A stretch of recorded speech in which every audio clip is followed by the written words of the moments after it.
Hi everyone, and welcome back to Team Dinner. My name is Jack Maloney, and my guest today is the Lieutenant Governor of Massachusetts, Kim Driscoll. Hey, great to be here. Kim, thanks for coming on, and we're eating Little Donkey from Cambridge. So good. We have some tapas, arancini, ravioli, noodles. We're gonna dive in. Please help yourself. Absolutely.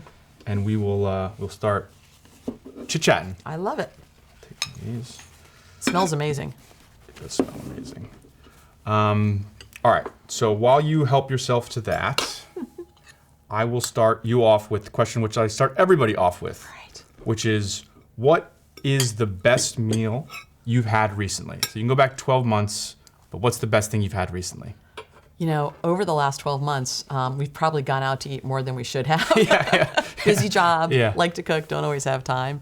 But there's a place that we go to that's kind of a staple in Salem, in the community where I live. And we were just there on Saturday night and had an amazing salmon dinner at Turner's. Mm-hmm. Yep. They just something about the way they prepare their food. I Yep. know it's fresh. It's so consistent all the time.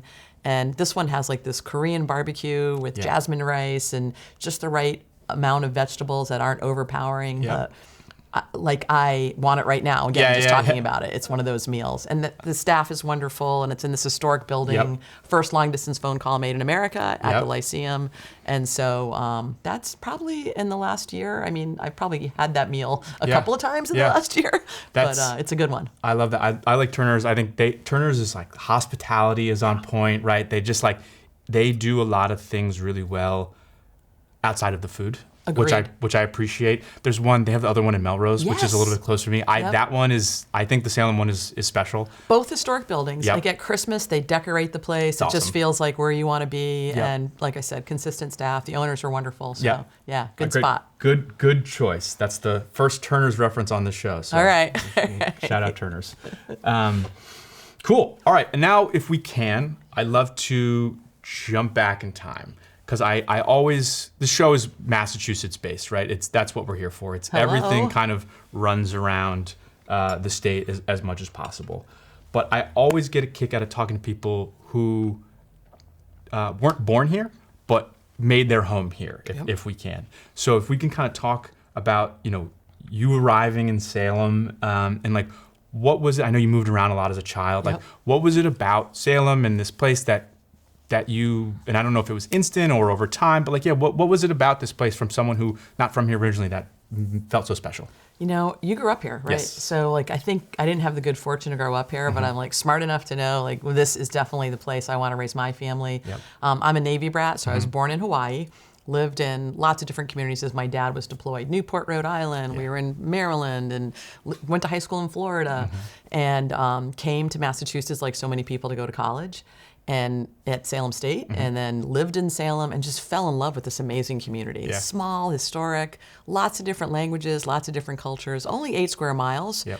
And I found it really appealing that you're walking on the same streets that the first millionaire in America walked on, and the ability to have these historic buildings, well-known Federalist style architecture, the House of Seven Gables, and then be able to walk lots of different places. Yep. And for me, it just felt really livable.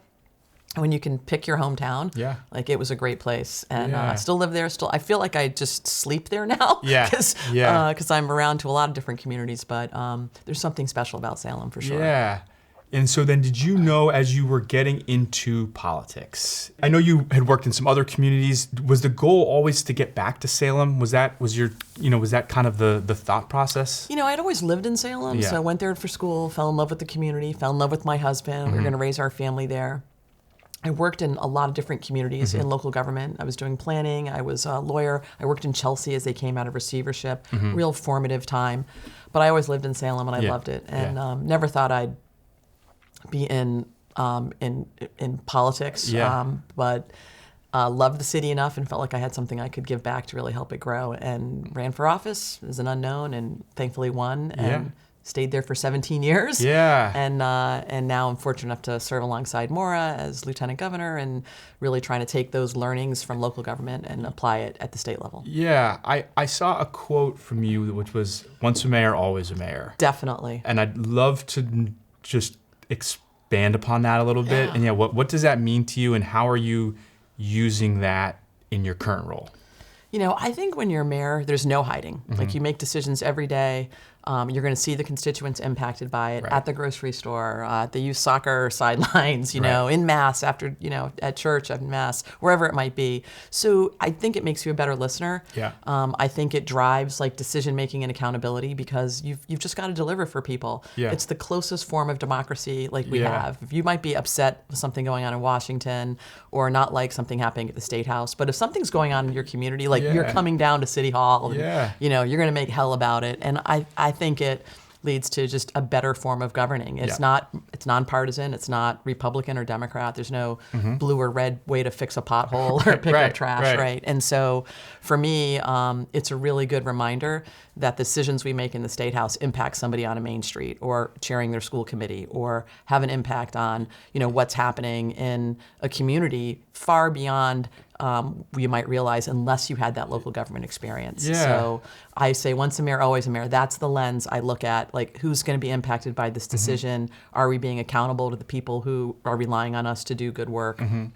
And, you know, that's the pulse. Yeah. Like, I know what's happening when I talk to local leaders because they know their communities best. Yeah. And so it's just for me a lens that you can't not be mayor once you've been mayor. Yeah. And so that's how you tend to see how we address challenges. You know? I like it. I like it. Is it challenging then for you to move maybe further away from that? Yeah. How is that? How have you sort of grappled with that, right? If the challenges get bigger, you inevitably move maybe a little bit further away from the pothole.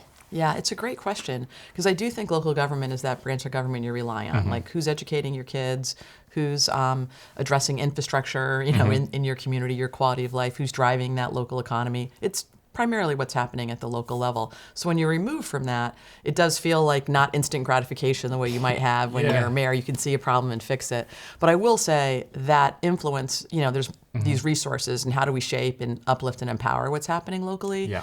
That mindset still exists. Yeah. And, you know, we were talking about Turners, right? Yep. Like Jim and Kathy Turner, I know them. I know the investments they make. I know how hard they are working there. I know the impact they have in our community when they're doing well. You have sort of a symbiotic relationship with local businesses in your community, particularly a city like Salem. We didn't have lots of chains. Like everybody put a lot of their own sweat equity into whatever business they started. So that's really important. Like this is a partnership. Like we need public and private sector to be doing the best they possibly can, and you know, hopefully it leads to success on all fronts. Yeah, I agree. I agree with, and I think your example is right on because I talk to a lot of restaurant owners. I talk to people who own, you know, the big restaurant groups in Boston who have New York Times, you know, 50 best restaurant list, all the way down to, you know, first generation immigrant who works 7 days a week, Love it. making, and everyone in between, right?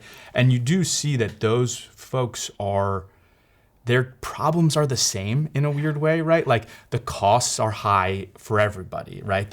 And I do feel that these food businesses do reflect the macro state of things, 100%. right? And so to stay close to those people, that is incredibly important, right? And so I think your example is right on that.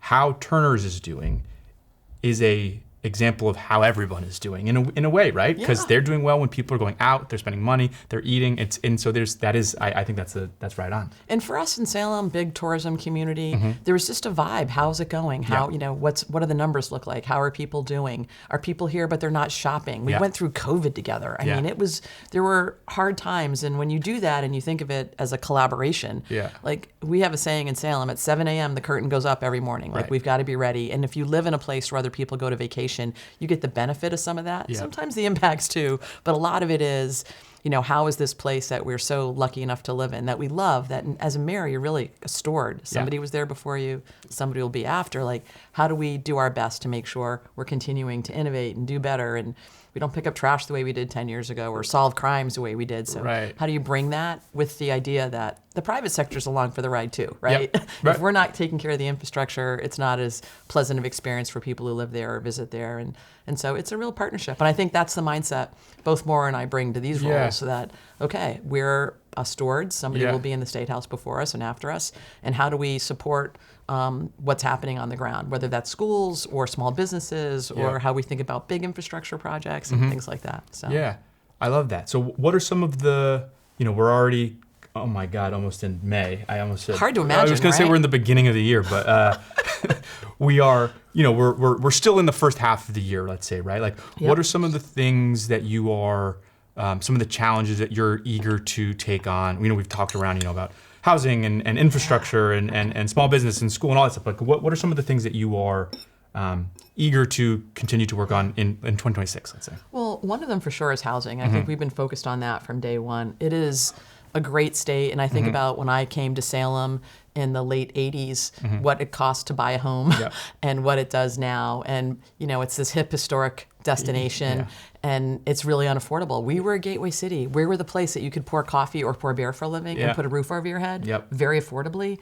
And that's unfortunately no longer the case. And so we've been focused on how do we build the housing we need at all levels. Like, we have housing needs for really vulnerable people. We have housing needs for people who have done well, who can afford to pay, market rate. And we've got housing what we call like workforce or the missing middle. People who are killing themselves working, make too much to like qualify for a subsidy, don't want one, but can't afford like what the market prices are doing. And so much of that is we just haven't built enough housing in Massachusetts for decades. So we've got some catching up to do. We've been focused on trying to make the investments both in dollars to help grow and accelerate the pace of housing, and also like how do we make it easier to build, reducing permitting, cutting red tape, trying to accelerate the pace that we build housing. And we know that works. This is like total supply and demand. So if we can increase the supply and still have high demand, we should be able to get those prices to really moderate. And it's some of the most important work, and it also like just doesn't happen overnight. So we've got to work closely with local officials because we can have the best policies in the state for housing, but it gets built in somebody's neighborhood. And so how do we get to yes, and how do we capture hearts and minds? If I told you, like, we're going to build a new factory for advanced manufacturing in your community for 600 jobs, people would be like, hooray! And if we say, we're going to build new housing that is 600 units, people kind of like think about, oh, what about the challenges? And if we don't build the housing, though, we're just going to lose a lot of people that we need. And right now, 26 to 35-year-olds are leaving Massachusetts at a higher clip, mostly tied to housing, because housing's more affordable in other places. And that is the average first-time home buyer in Massachusetts now, the age is 40 years old. That's the highest it's ever been. You're getting a 30-year mortgage at 40 years old. So we know we've got more work to do in this space. So we're really trying to partner with communities, build the housing we need, drive down those costs, and allow people to do the important work we need, whether you're stocking shelves, like the heroes during COVID who were stocking shelves. We need them to live in our communities. Anyone who takes care of your kids, need them to live in your communities, or older adults.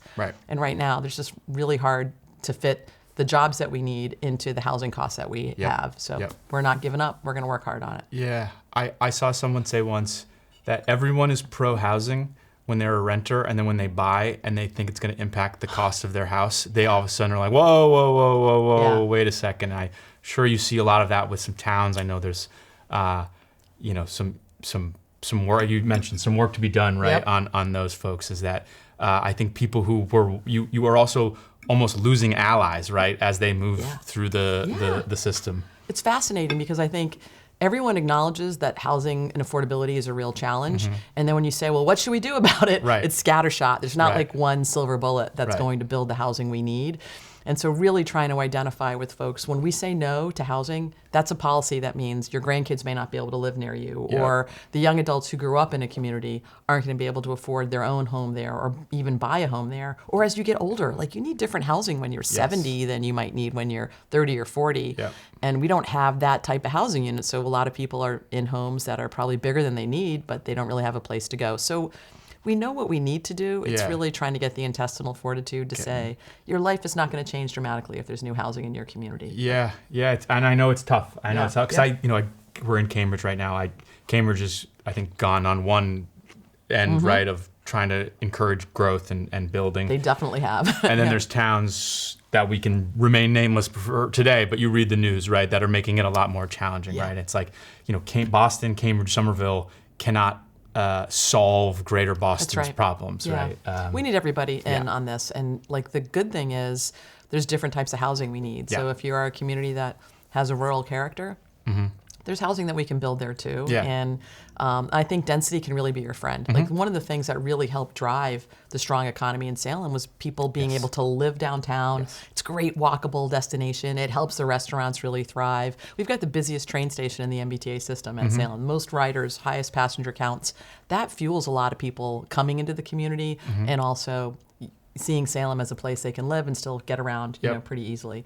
So lots of good can come. Density can be your friend. Yeah. And in the right place, and obviously the right character, so to speak. I agree. I am a homeowner, so I do think that you know, I didn't lose that urge to have more housing, right? Yeah, good. You didn't say I got mine. Pull up the ladder. Exactly. Thank you. Exactly. And what I do feel, and my wife and I talk about this all the time, is like, I think that most things that people complain about is downstream of housing costs, if that makes sense. Yeah. Like if my mortgage was $1,000 less a month, yeah, I would like to say I would invest that money, but I wouldn't. I'd go out to dinner a couple more times a month. You know, I'd try to, I'm a big believer in spending as much of my dollar in my community as possible. Yeah. So like try to not go to chain restaurants as much as possible because that goes to a board in California or, you know, shopping at I try to keep that dollar in the community as much as possible. If I had more money every month, I do believe that those dollars for everyone would be, if everyone's housing costs came down $1,000 or $500 a month, that money would be in everyone else's pocket, circulating around the state in a way that it can't now, right? So true. I mean, let's face it, so much of the local economy is supported by people who live in their community or in their region, and the opportunity, if there's income going back in, whether it's a restaurant or the local grocery store or the farmer's market.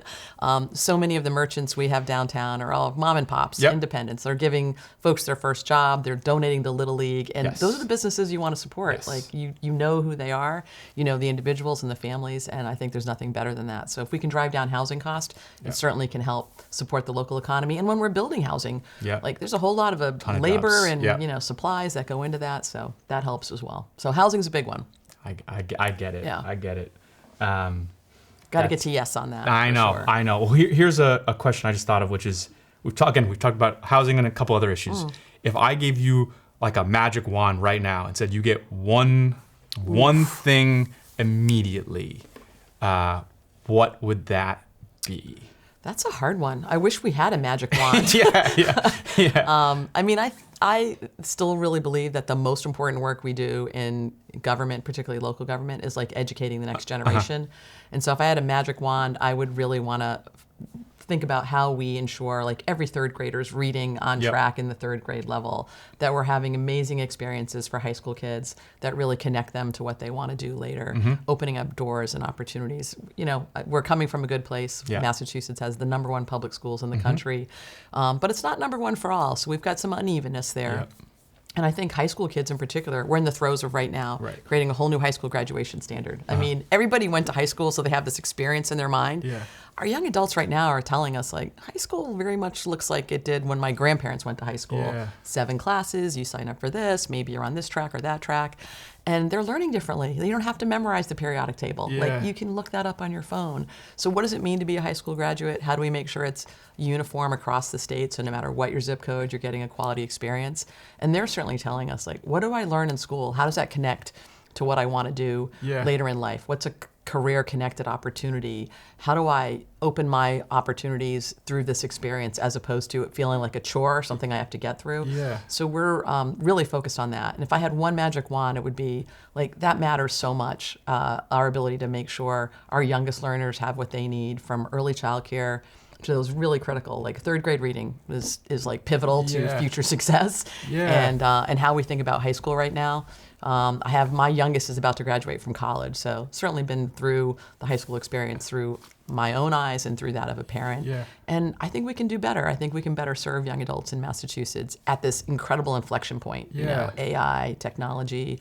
We still teach very much like we did 25, 30 years ago or longer.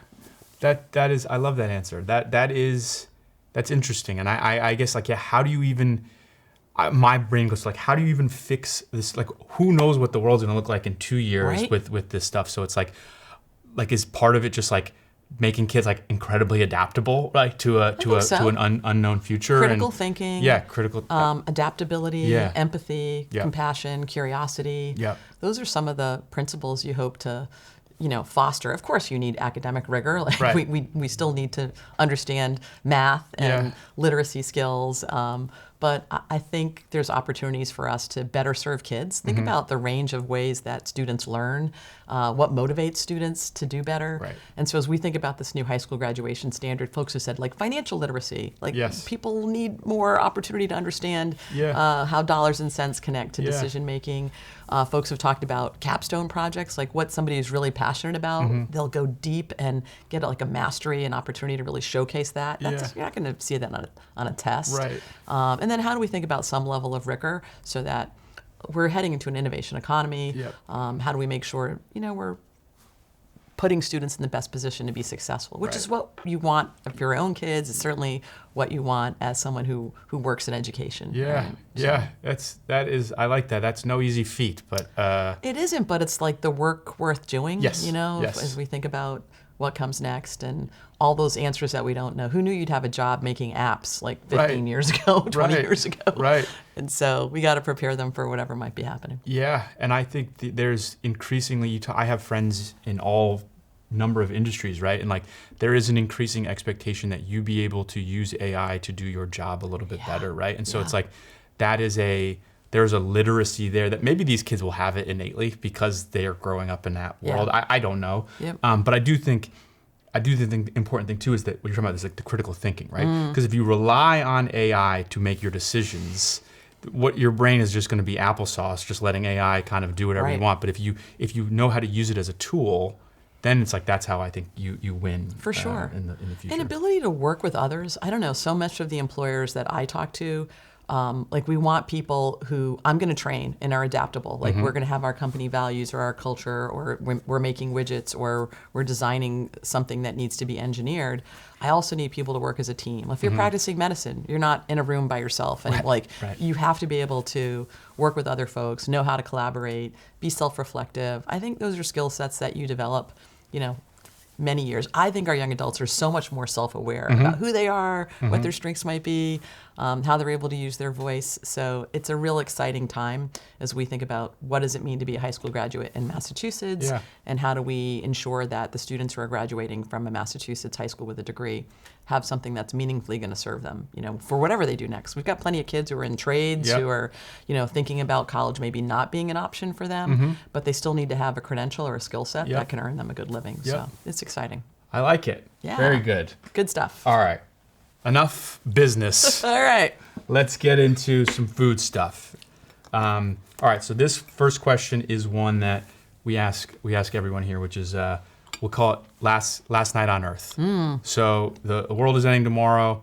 You're here in Massachusetts tonight. It's, where are you going? What's your last meal on Earth? Favorite restaurant, whatever it is. Wow. That is so hard, don't you think? I feel like the best sandwich I have is the one somebody else makes, something like that. I'd like to do a lot of different things. So I think I'd get an Italian from like Monica's Mercado in the North End because you can't beat it. I'd get some Hobbs's popcorn from Salem Willows. So amazing. If you're a popcorn aficionado and you haven't been there, you need to. I would love a cold beer from Notch. Any of them. I like their pony. I like their little pony. What else am I gonna have? So I think I'd want to be out at Sully's on a really sunny day, watching the planes fly overhead, where I'm eating all of that coming together. Maybe get the crinkle cut fries that they have there because they're not terrible. Fight the seagulls for it, That would be. I think that would be good. I'd have my sub, my Italian, my French fries, my Hobbs's popcorn. I've got a cold beer. That feels okay. That's good. I'm a simple person. I like it. And you may have actually just answered this one, which is it was warm last week. It's not so warm today, but what the hell, New England? Come on, pick a season. It's horrible, right? But my mind is in the outdoor dining. It's gone into that mode, right? So what is your favorite place for a outdoor dining beverage or a full meal? Like what we're talking, what hasn't al fresco changed the world, and especially post-COVID New England? I think we had some silver linings of that awful time during COVID. Being mayor during COVID was not something you'd wish on your best friend. Yeah, we're going to cancel Halloween this year, or we're going to have a curfew in October. But the outside dining that came out as a result of that, Yes. so great. I agree. I mean, I think there's a bunch of good spots that I would point to for. I think anywhere al fresco works for me, honestly. Whether it's a busy street along the water, you can't go wrong. It just has a whole different vibe to it, and there's nothing better than summer in New England. Yep. Like amazing. For me, I would say. Wow, I love being someplace on Newbury Street and hearing the hubbub of the city. So we've got a few al fresco dining options there. I'm partial, obviously, to the North Shore, and I think Gloucester's got some great spots where you're right on the water, super authentic. Latitude, I mean, there's a bunch. So I would say, I'd go to Gloucester and hang out, like post St. Peter's Fiesta, let all the big crowds happen, and then just hang out on the water. I love Latitude. I love a lot of the spots up there. So Very good. Yeah. Very good. And that's a good transition to the next question, which is, let's say you have a day off, a long weekend perhaps. Yeah. And you are looking to spend a weekend or a long weekend somewhere in New England, summertime, you're maybe getting out of Salem, going on a little trip. Do you have a favorite spot to go? Block Island. Yeah. Yeah, I'm a big Block Island fan. We used to take the kids there when they were little. We'd meet with some other family. It's not overdeveloped. Yeah. You know, it's just an amazing space in terms of the geography that's there and taking in a beautiful New England summer. So I like Block Island. We would do Block Island. We were up at Acadia last summer, had a fantastic time there as well. Again, like these national park sites. Incredible. And happen in downtown too. Yeah. So that's a nice combo of something that's a little more zhuzh to it than you might get on a quiet Block Island timeline. I mean, we've got lots of places in Massachusetts. So I love Massachusetts, so I could pick all of those spots. But I was going to go outside, so I'd say Block Island and Acadia are great. You know, our harbor. I appreciate that. One thing I say sometimes on the show is like, we only get 10 or 12 good weekends, like true summer weekends, right?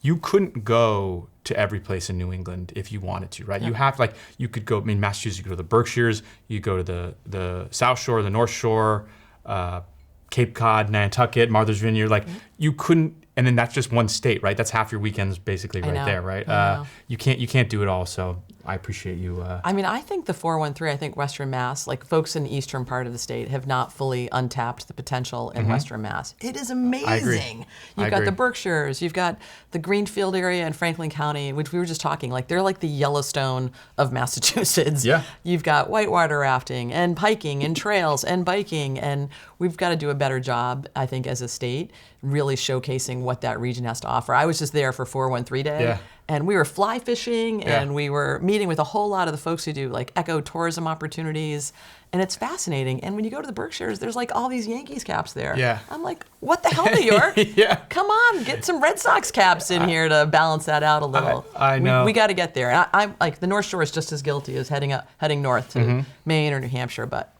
head west. There's a lot to see and do. I agree. I'm a big Berkshire fan. I get a lot of grief on this show because most of the people, or pretty much everyone, is like within 495, and then a couple Worcester people. But I haven't had a guest come from out there, and I get a lot of flack. I'm going to give you some lists. Please okay? do. All right. I would love to, and it's just, I think because we film here, it's a little bit challenging. But Yeah. and people assume I don't like it out there. I love it. My wife and I try to go there once a year, different times of the year. It's beautiful in the Where fall. do you go? Is there any place in particular? Right. So there's an inn in Lee called the Devonshire, which is awesome. Okay. I have a weird thing about, I love wood burning fireplaces. Okay. I don't have one. It's just like I just love it. There is an inn in Lee, a bed and breakfast, and they have wood burning fireplaces in the room. I love it. So we go there when it's cold. It's incredible. So I love that place. And then we also love Great Barrington. We've stayed in a couple places around Great Barrington. Yeah. But I love it out there. I mean, Lenox, Stockbridge, It's incredible. North Adams. If you haven't been to Mouse Mocha, you are missing it. They have amazing concerts. It's an amazing art museum showcasing, world-class artists. And it's another space that I think sometimes we forget all that we have. We have this embarrassment of riches between history and cultural institutions, but the 413 has a lot going for it, and we just want to make sure people know about it because you're missing out if you haven't been there, right? I agree. I'm a big fan. Yeah.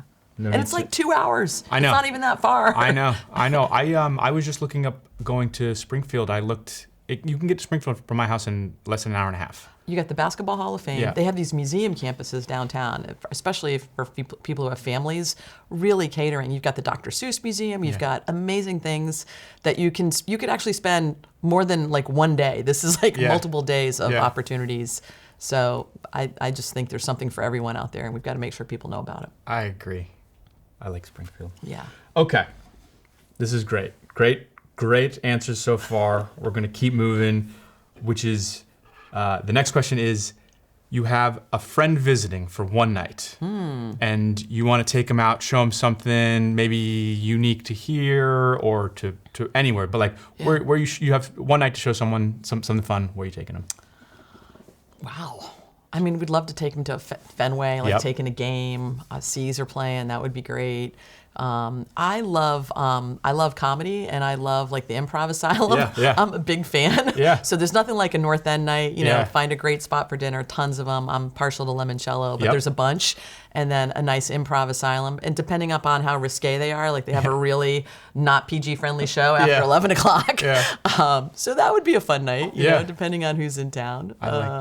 I like it. That's North End Celtics game. Back to the hit the Improv Asylum. Yeah, absolutely. Don't get called up on stage. That's happened to me too. Like, no, I'm okay. Right. That's a good night. You know, we ask that question a lot, and almost every person mentions a sport, like including a sporting game into it. We're a sports town. It is. Right? It's funny how that is. Like, I didn't expect that when I came up with that question for the first time, and it's interesting that it's just like it is so in the fiber of what we are and what we do here. I was at the opening of the Legacy, the women's professional soccer team, like 35,000 people at Foxborough, and the soccer was fierce. Yeah. So I love the expansion potential here. You know, we've got our favorites. I mean, we're just on the wall with Larry Bird over here, right? And the Celtics and the Patriots and the Bruins, amazing. And we'll have FIFA World Cup this summer. Like, that'll be exciting to see the world coming to Massachusetts and the United States to take that in. Yeah. And so the Fleet in Lowell, I've been to a Fleet game, amazing, great hockey.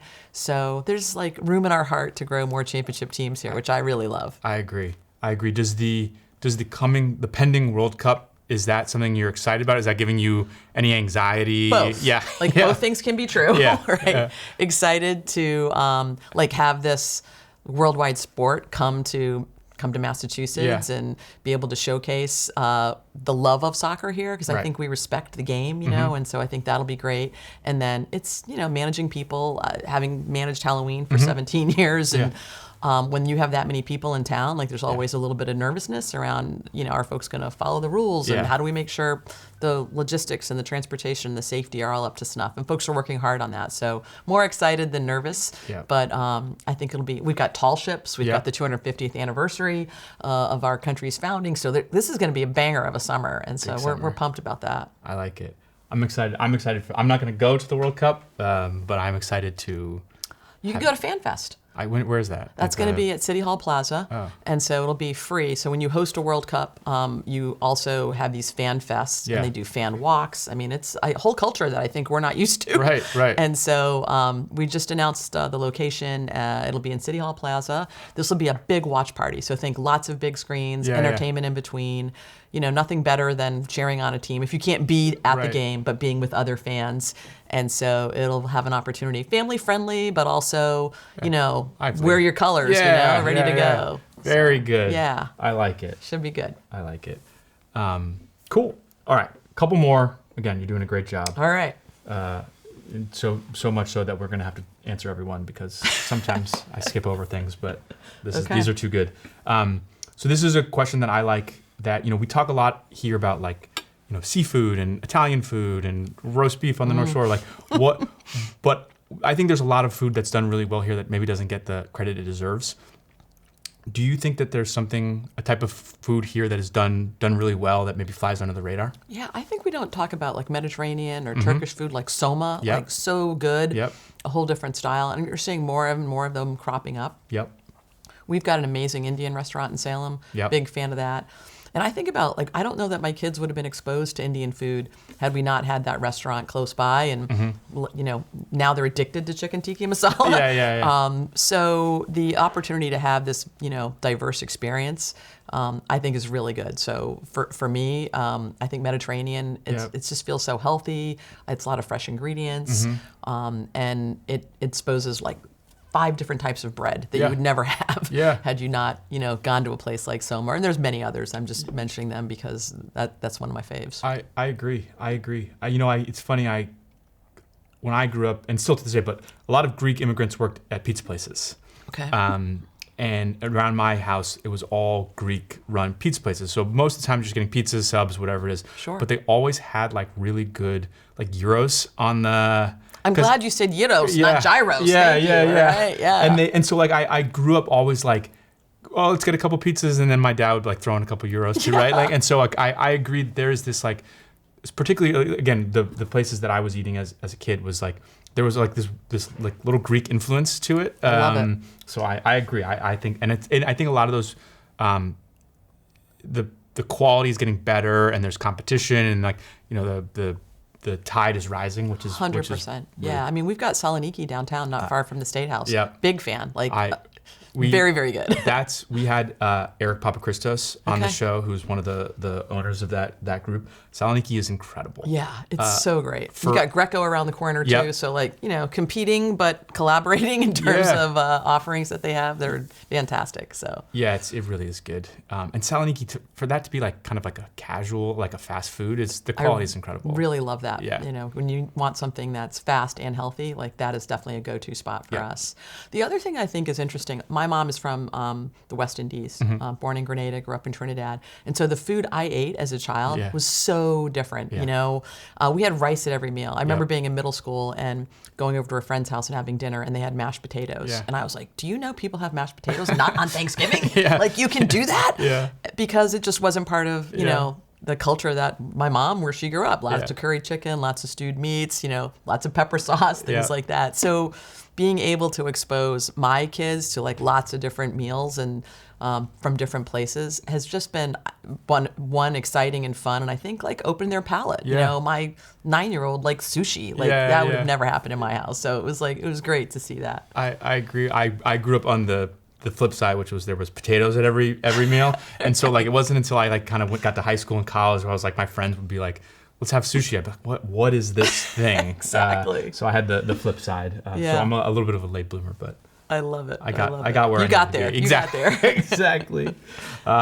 Okay. So next one, I'm gonna pull it out here because this is a controversial long question. This is a ranking. Okay. Of Massachusetts specialties. Okay. So you're gonna put them 1 through 5 in your personal order of you know your favorites. Yep. So they are steak tips. Oof. Clam chowder. Yep. A fluffernutter sandwich. A South Shore bar pie. Wow. And a North Shore 3-way roast beef sandwich. I mean, hello. Yeah. So, you know where I'm going to go for number 1. So we're going to put the 3-way at 1. 3-way. Don't make me pick one place, okay? That will cause a fight in the North Shore. That's right. For sure, I think 3-way is number 1. Yep. I would say number 2 are steak tips. Yep. Having worked in Chelsea, where there was like Floramos and Newbridge, and like and that's unique to Massachusetts. Yep. You don't see steak tips all over the place, right? What were my other choices? The clam chowder, fluffernutter sandwich, and a South Shore bar pie. I'd say South Shore bar pie because like 3. you can't beat that. Yep. Nothing like a thin, small bar pizza. And then I can't rank fluffernutter 4th, so they're going to be last. And then clam chowder would be 4th. 4th. Yeah. Fluffernutter last. Yeah. Fluffernutter. Fluffernutter. Never even understood what that was until coming to New England. Peanut butter and jelly, not enough. We have to do peanut butter and fluff. To make it a dessert. Yes. Yes, exactly. How much sugar can you get in one setting? Exactly. Cool. Well, we're getting near the end here. That was a tough one. That is a tough one. That's a tough one. That people go crazy on. Yeah. I've had a couple South Shore bar pie people on the show, and so but the South Shore, the people in the South Shore think that because I have the North Shore 3-way has become so popular that people think I'm showing favoritism. Well, because you are. Hello.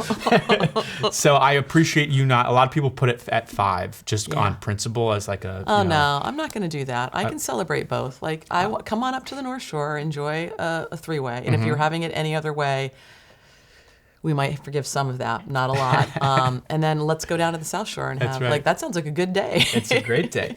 It's there's also a place in Beverly which name is escaping me right now. I can look it up afterwards. For roast beef? That does a South Shore bar pie. That's really good. No way. It's like right down like downtown.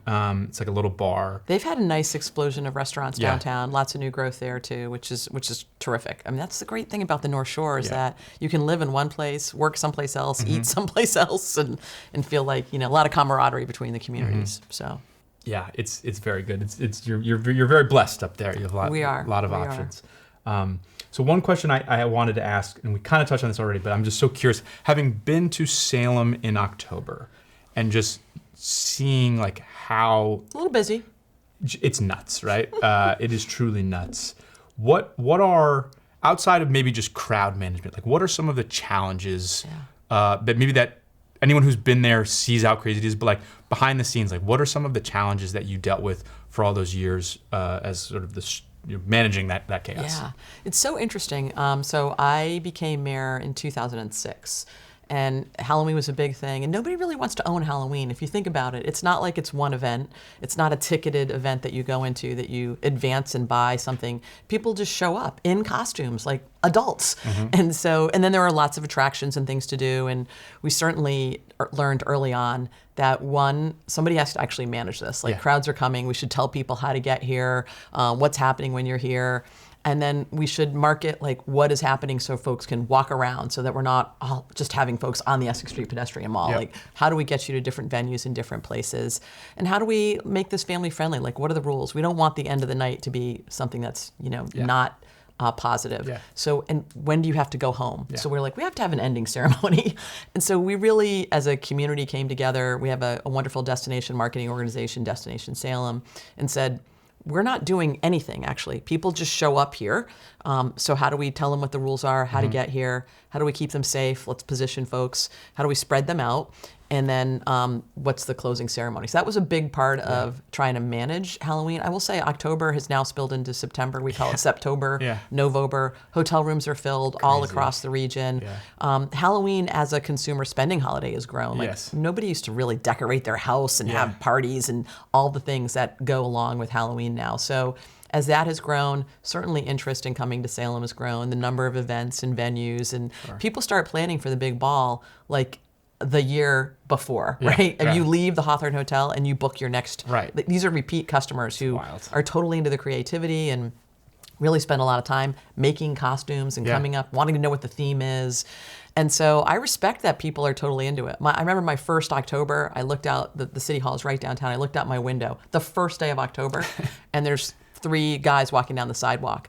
One in a banana suit, one dressed up like Gumby, and another guy who's a cowboy. They just came out off the train. Naturally. It's just like, okay, all right, it's October 1. This is great. So I think when you have that many people in town, like they control you as much as you control them. So lots of close collaboration. The whole public safety planning is October 1st to October 30th. And then Halloween's a whole other animal. If it falls on a weekend, you've almost got like 3 Halloweens. So there's a lot of planning. We've got great public safety leaders, public health officials. You're putting out a lot of food. How are you preparing for that? It's grown and we've grown with it, and I think the city does a really good job managing it, and it's impactful. I think I want to thank residents who put up with the extra traffic and the aggravation. You can't go into your favorite restaurant. There's like a big thing November 1st. Everybody's like, got the city back. And so I think people realize it's really good for the economy. So when we have 3 storms in a row in February, your favorite place kind of made it because of the success they've had in that fall season. So I think people value like that's how good it is to the economy, the jobs it creates, and so the aggravation, worth it for the most part. That's right. It it kind of is the grease. It greases the skids for the rest of the year, whatever the expression is, right? So you can go into your favorite restaurant, Exactly. for the rest of the year to be able to have so many people coming into Salem, learning the history. And like, there's an embarrassment of riches when it comes to history in Salem. We all know about the witch trials. Right. We weren't so good to women in 1692, but there's the Great Age of Sail. There's Nathaniel Hawthorne. There's this amazing architecture. So we hope people maybe come in with one idea in mind, but like really leave learning a lot more. So it's exciting. Cool. Well, Kim, you've passed with flying colors. You nailed every question. Love a good team dinner. That's right. That's right. That's the whole point here. But Awesome. Thank you again for coming in 1,000 times. Please come back anytime. We'd love to have you. And we'll keep an eye out for all those great recommendations. Awesome. Thanks so much. Really appreciate it.